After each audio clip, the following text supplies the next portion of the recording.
In this video, I'm going to talk about how I handle IP and inauthentic claims while doing eBay to Amazon. And so the very short answer is you actually can't do too much about them once you actually have them. But in the rest of this video, we're going to talk about some tips on how to actually avoid IP complaints. And so to start, if you have an IP claim right now and you were doing eBay to Amazon and your receipt is from eBay, most likely you're not going to be able to get that removed. If you did get a claim and it was from a store that gives itemized receipts, you can go ahead and upload that receipt, and oftentimes the IP complaint will be removed.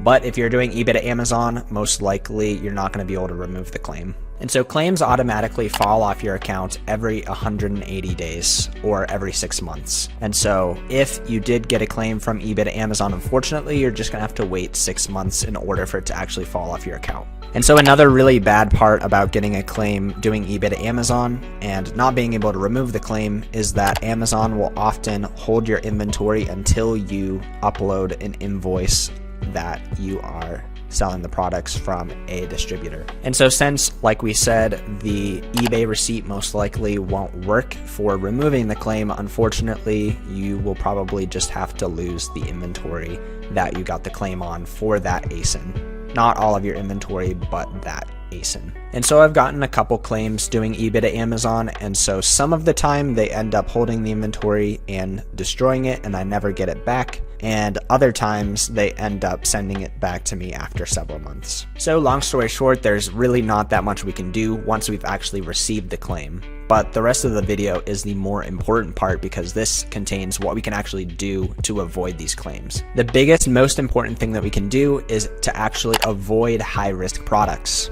The very simplest way to avoid IP complaints as a beginner selling on Amazon is to use IP Alert. And so if you're seriously concerned about getting IP complaints, then getting something like IP Alert is really going to be a good fit for you. It basically tells you which brands have had IP complaints sent out to Amazon sellers. That way you can avoid these. And so it's $200 for a lifetime membership or $100 a year, or you can use my code in the description, 𝗪ＣEMATE30, to get $30 off of this and save some money.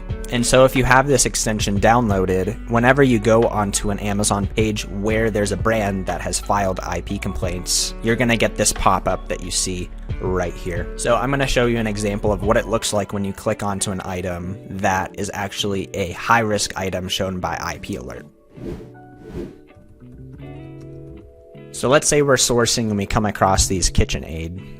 First of all, we're going to see that there's a siren there, and that means that it's a higher risk item. And so when we click into it, it's going to give us this pop-up here, and that in order to actually click on anything else, we have to click and acknowledge this. That way, we're actually not going to be able to miss the fact that it's an IP higher risk item. So this is the number one most simple way to avoid IP complaints, but we're going to go over some higher level ways that you can also check and see if there's going to be IP complaints, because this tool is really helpful, but it's also not perfect.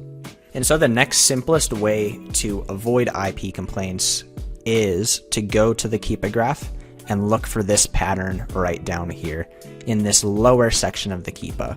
So if we scroll on here, we see that we'll just uncheck the used offer count for right now. We see that there's a pattern of there being only one seller on this listing for a majority of the time. And then when anybody else comes on the listing, they almost immediately get kicked off. And the same is true for the used offer count. There's almost always that one new offer count, which is this purple line.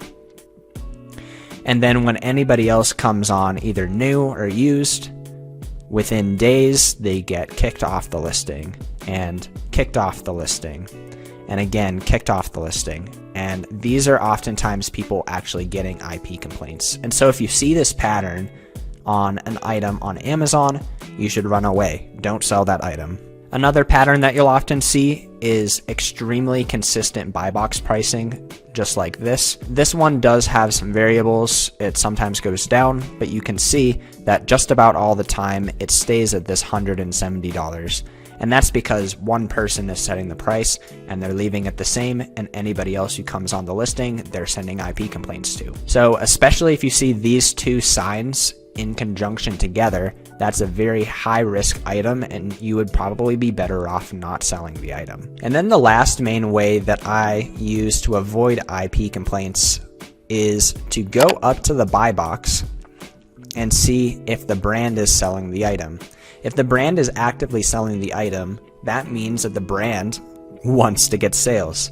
And so if you're brand registered, you have the ability to send IP complaints to people because you are the brand.